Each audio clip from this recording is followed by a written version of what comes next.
everybody. I'm Jin. I was one of the fellows, and I was like you guys last year in our first boot camp that included anesthesia fellows.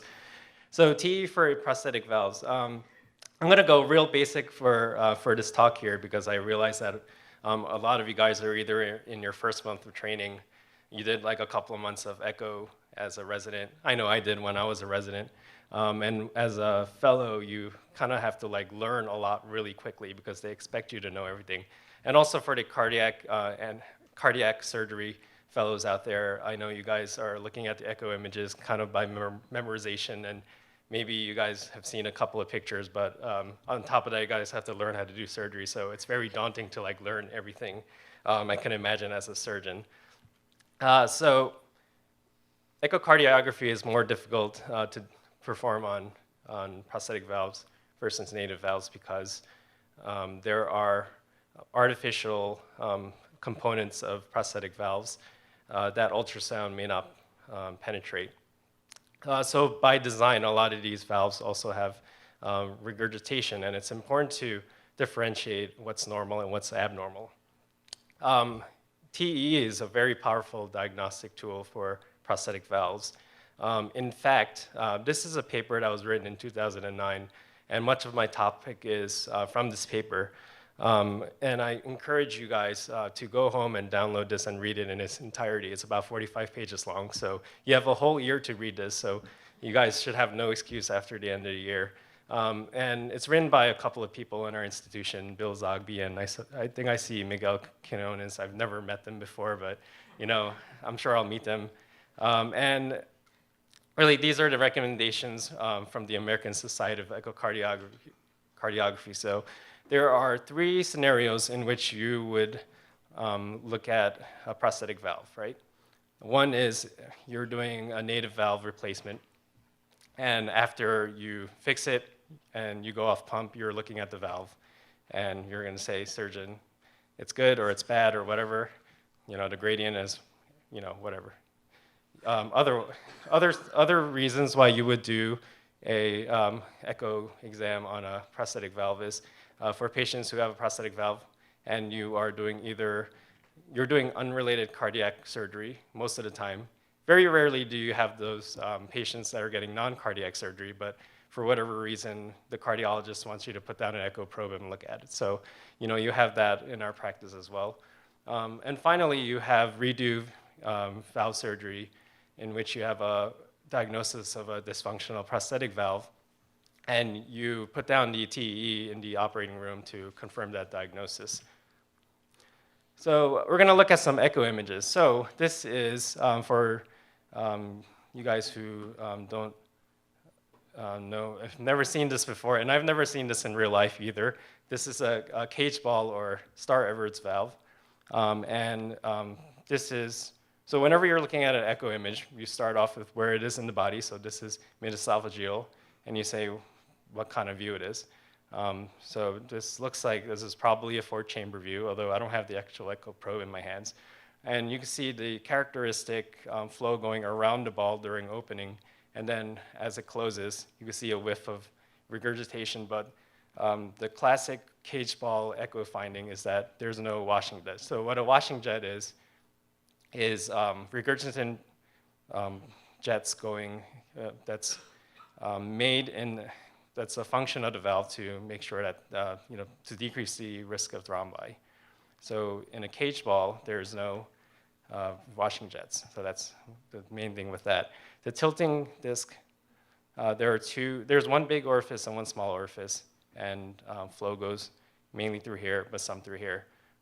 The Medtronic Hall valve is the most recent single tilting disc, although I don't know how many we are putting in these days because most of them are Bileaflet. But the main thing with those is that there's one washing jet going down the middle and a couple through the sides. So that's a single tilting disc, okay? So Bileaflet mechanical valves are the ones that are placed most. I know Dr. Rule kind of went over that. And you can pretty much see that there's 2 big orifices and 1 small orifice going down the middle. And you'll see washing jets that go all around the valve, and that's normal. And depending on the valve, you'll see washing jets either converging in the middle, going to the outside, and it all depends on what the valve, what valve it is. So if you really want to get into it, you can look at the actual valve and talk to the reps and things like that and find out what the jets will look like. Yeah. So moving on to bioprosthetics, there are 3 different kinds: stented, stentless, and percutaneous, right? So the stented valve has a sewing ring that's mainly made out of Dacron and has usually bovine pericardium for the most part. And you can see here that the sewing ring causes shadow artifact over here. Sometimes it could cause specular reflection up here. So that is one of the challenges with the bioprosthetics. It doesn't cause as much shadowing as a mechanical valve, but it does cause some. And sometimes, so for the most part, bioprosthetics don't have a washing jet, but they do. Sometimes, some of them are designed to have a small opening in the middle that causes a little bit of regurgitation. So it depends on what valve you're placing there. Percutaneous valves are somewhat more difficult to image also because they have a metal cage that keeps the valve in place. So that can sometimes cause artifact down here. And you can see kind of down here, my images aren't working so great, so you just have to use your imagination. Finally, xenografts or homographs, they're tissue valves, so these are the easiest to image and they don't cause a lot of artifact. So these are questions that you should ask yourself every time when you're looking at a valve. So if you haven't paid attention at all to this talk, this is really one of the key slides here, okay? So 6 questions you ask yourself. Is this valve well seated? So is it in a good place? Is it not moving around, kind of thing? If the valve is rocking back and forth, obviously that's bad because the ring can be dehisced, something like that, okay? So take a look at the valve, make sure that's seated well. Are the leaflets opening and closing normally? Sometimes you'll have a mass that's sitting on one of the leaflets and it's not open completely. And then you would have prosthetic valve stenosis. So that can happen. So make sure you inspect the leaflets. Check if there's any mass on the ring or the leaflets. So if you have endocarditis, you can have something on the leaflets or on the ring. And taking your time and looking at these valves is key to seeing these things because sometimes they can be very small and they could be moving very quickly. So that can be hard. Perivalvular leaks are always not normal. Transvalvular regurgitation, you can pretty much look at a valve and say, what's a washing jet, what's abnormal? You have to make that determination.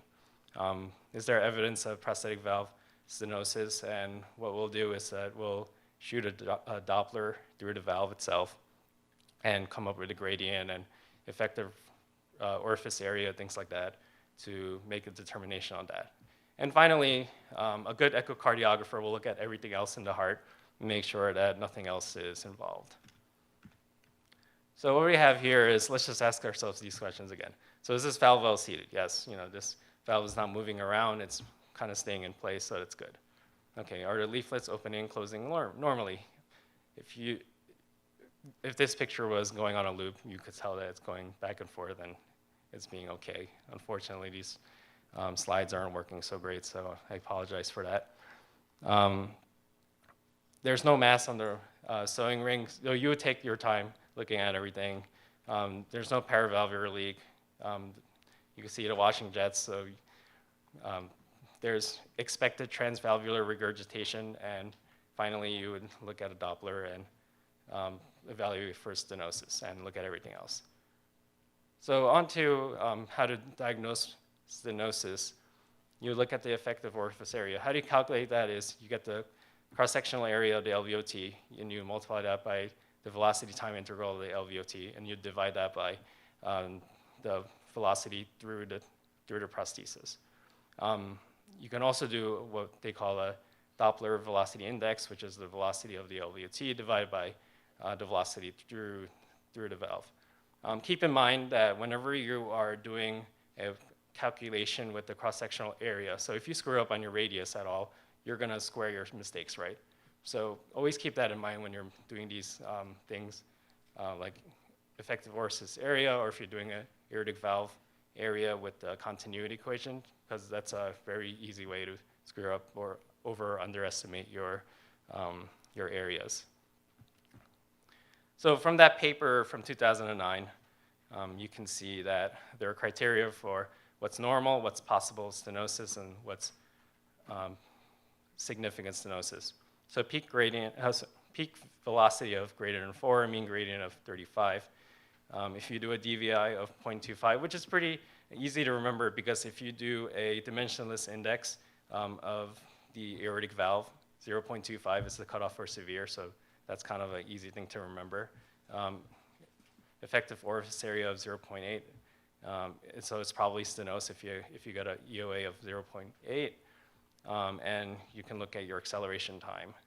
And if it's greater than 100, then it's significant for stenosis in the aortic valve area. So mitral valve, you can do the same thing. You can shoot a Doppler through there. You can get a peak velocity. If it's greater than 2.5, then it's severe. Mean gradient of greater than 10 is severe, and et cetera. You can look at the rest of this. I wasn't going to talk about pressure recovery. This is an older slide, but I'll just touch on it really quickly. This is a thing that might come up on your boards. So the idea of pressure recovery is that over here you have this large amount of potential energy, and after systole, all the flow goes through here, and it gets converted to kinetic energy. And out here in the ascending aorta, it recovers some of the potential energy back here. So how we calculate gradients is different from when you're in the cath lab and you calculate gradients. So what the cath lab cardiologists do is that they have a catheter over here, and it's measuring what the peak velocity is in the LV, and then they pull it through and see what the pressure is. Sorry, the pressure over here and the pressure over to here, and that's called the peak-to-peak gradient.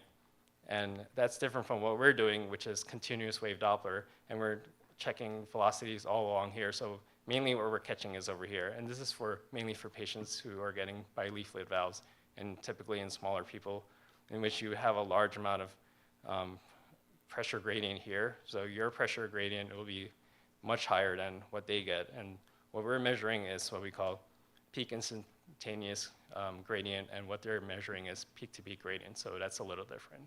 So that's the phenomenon of pressure recovery.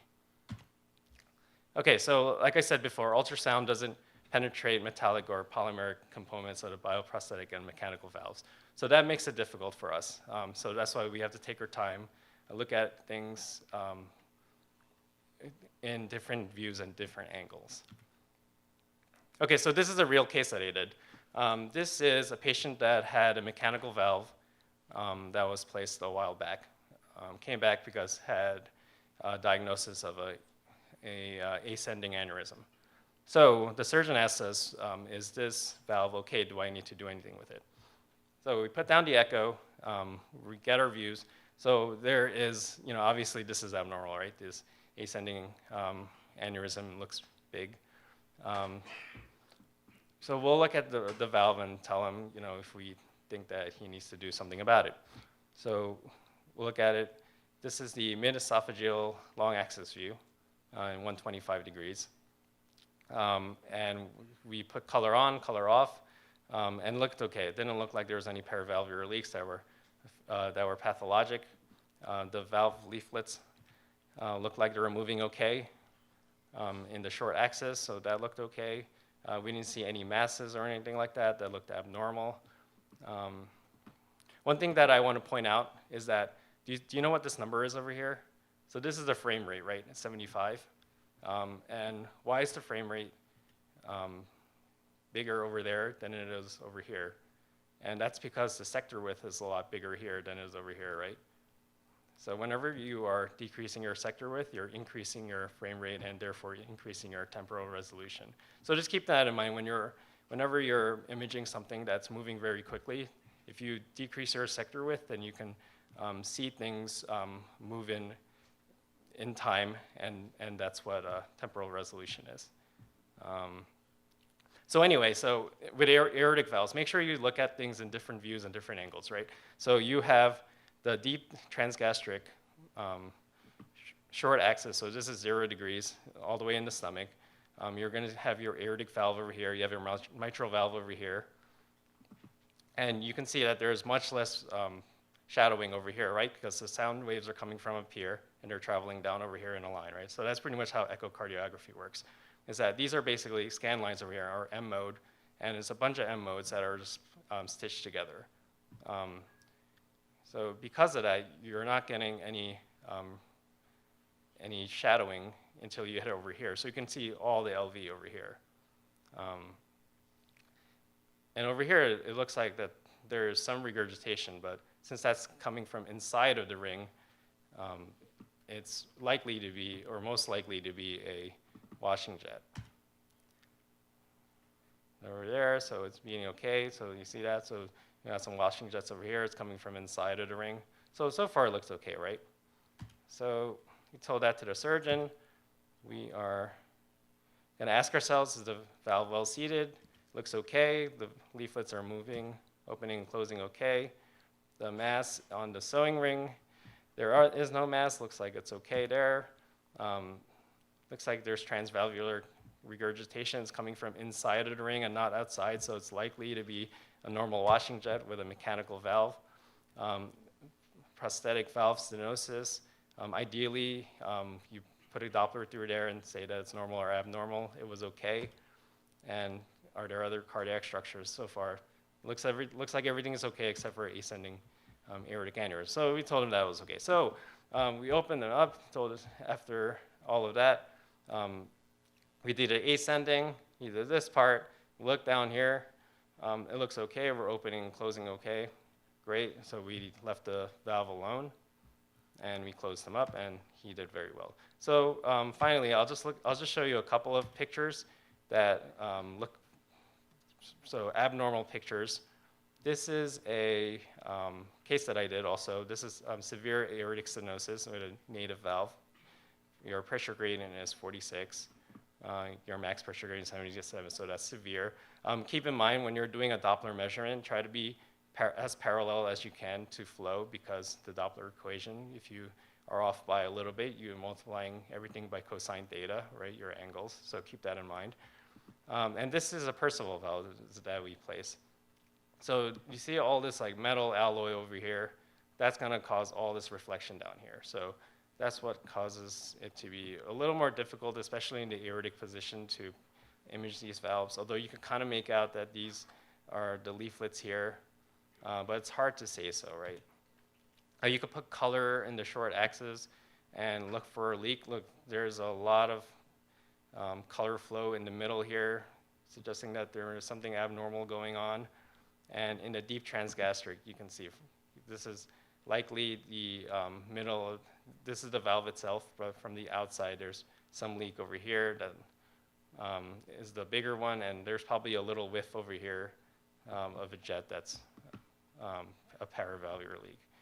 So it's important to look for these things in different views, okay? So a few tips on imaging these valves. So this is another important slide. So there's only 2 important slides. So if you paid attention for about 1 minute, 30 seconds for that first slide, 30 seconds for this second slide, then that's pretty much my entire talk. So decrease your depth to show only the object of interest. So why do you do that? So you do that in order to improve your axial resolution, right? So you want to do that so you can tell objects that are in front of each other that they're 2 different ones instead of the same thing. Second thing you have to do, especially when you have like endocarditis that you're worried about, or thrombi, sometimes it's hard to see them because they're moving around really quickly. So if you zoom in and take your time and use your slow-mo functions, you can see that you may increase your chance of seeing them better. Decrease your sector width, like I said before, sometimes that helps. The only thing with that is that you have to be right under right in front. Your object of interest has to be right below. If it's on to the side, then it's going to be difficult to see it with decreased sector width. And finally, image your valve in multiple views and angles. Okay, thank you.